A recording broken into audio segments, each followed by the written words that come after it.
परम पिता परमात्मा पूर्ण ब्रह्म सारी सृष्टि के रचनहार कबीर परमेश्वर जी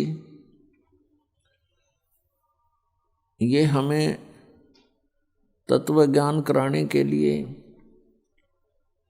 हमारी स्थिति से परिचित कराने के लिए और हमें ये बताने के लिए कि तुम यहाँ के वासी नहीं हो, आप ऐसे लोक में रहा करते थे जहाँ आपकी जन्म मृत्यु नहीं होती थी, वहाँ आपकी जरा मरण नहीं था, वहाँ वृद्धावस्था नहीं थी, मृत्यु नहीं होती थी।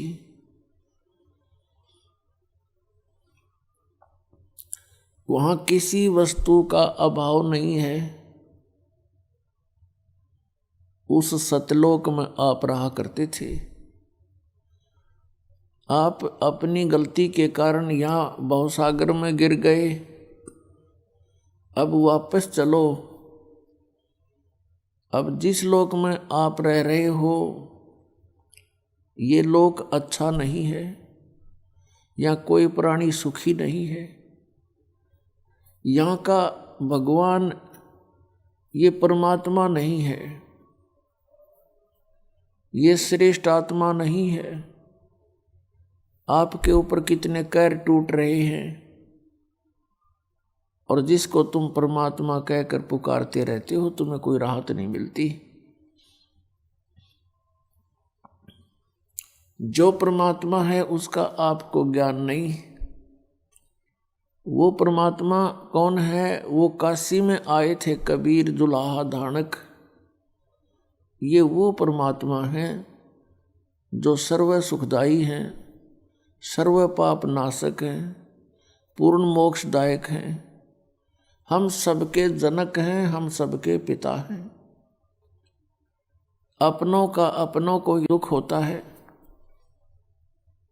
अपनी संतान का माता पिता को कष्ट होता है यदि उन पर कोई आपत्ति आती है। हम यह घोर कष्ट उठा रहे हैं, हमारे पिता बहुत दुख पा रहे हैं और ये काल उस परमात्मा को सताना चाहता है हमें पीड़ित करके। पुण्यात्माओं, आपने ये अमर कथा कभी सुनी ही नहीं थी, इसलिए ये बातें ऐसी लगती हैं शीघ्र सी स्वीकार्य नहीं होती, क्योंकि आप बच्चे हो और ये ज्ञान उच्च स्तर का है।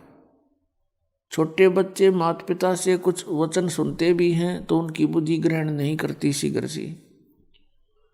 जिस दिन आपकी या ऐ समाप्त हो जाएगी, जैसे छोटे से बच्चे को वो कोई आकर के वस्तु उठा लेता है, जैसे पेन उठा लेता है और पूछता है कि पापा ये क्या है? पिताजी कहता है बेटा पेन है पेन।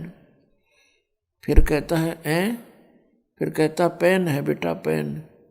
वो कहता ऐ पेन है ऐ? ऐसे कहता कहता वो उसको रखकर छोड़ जाता है और खेलने लग जाता है दूसरी वस्तुओं से।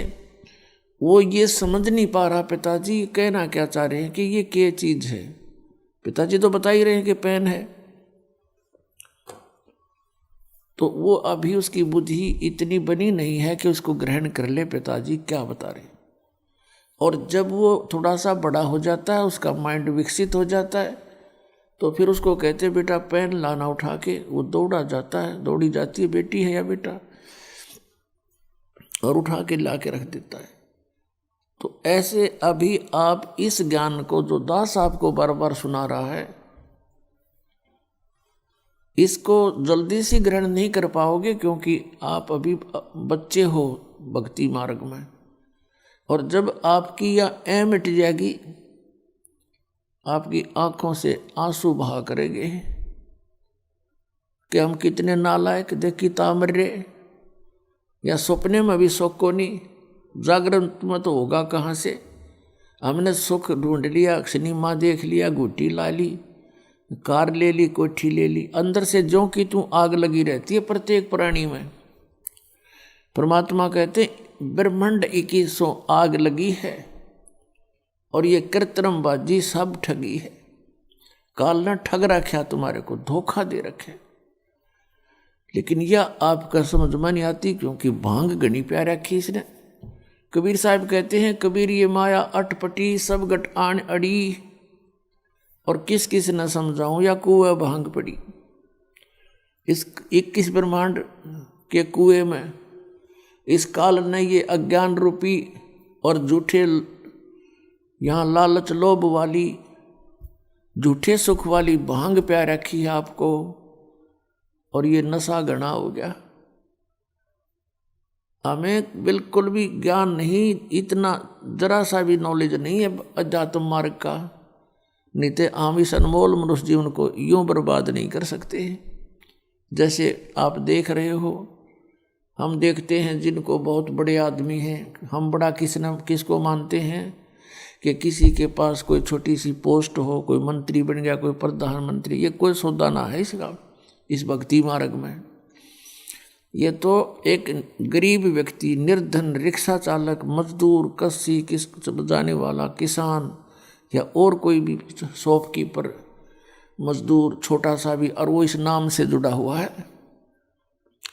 प्रधानमंत्री, राष्ट्रपति तो उसका पासिंग भी को नहीं, कुछ भी सांग नहीं है। जब आपका यो ज्ञान समझ में आओगा।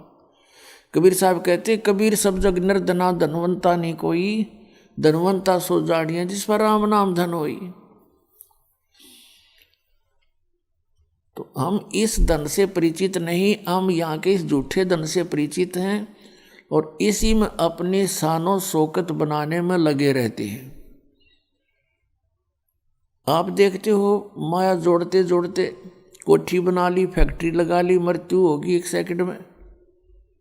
अब वह फैक्ट्री, वो कोठी उसके के काम आई, वो गधा बन के कुमार के जुड़ गया। ये बातें बच्चों याद रखनी पड़ेगी। क्या बताते हैं परमात्मा के, कोट जन्म तन भर मत हो गए, कुछ ना हाथ लगा रे, कुकर सुकर खरबा बोरे, कौआ हंस बगारे। कोटि जन्म तू राजा की, ना मिटी न मन की आशा, और भिक्षुक होकर दर दर घूमया, ये मिला नहीं निर्गुण रासा। ये जो तत्व ज्ञान परमात्मा ने अब सार्वजनिक करने का आदेश दिया है, ये पहले गुप्त रखा था। गुप्त किस लिए रखा था? क्योंकि सतयुग, त्रेता, द्वापर में और कलयुग के फर्स्ट में ये प्राणी इतना दुखी नहीं होता जितना कलयुग के बीच में और लास्ट में होगा। उसमें क्यों होगा और पहले क्यों नहीं होता दुखी? क्योंकि सतयुग के अंदर उन पुण्यात्माओं को जन्म दिया जाता है जो पूर्व जन्म के बहुत ही अच्छे पुण्यकर्मी होते हैं। फिर उनको बार बार जन्म मिलते आता है। जो ज़्यादा कर्म खराब कर जाता है उस दौरान तो वो 84 लाख योनियों में चला जाता है। और उन दिनों में, उन युगों में ये प्राणी साधना अवश्य करता है, क्योंकि अच्छी आत्माएं कभी भी भगवान की भक्ति बिना किसी भी युग में वो रह नहीं सकते।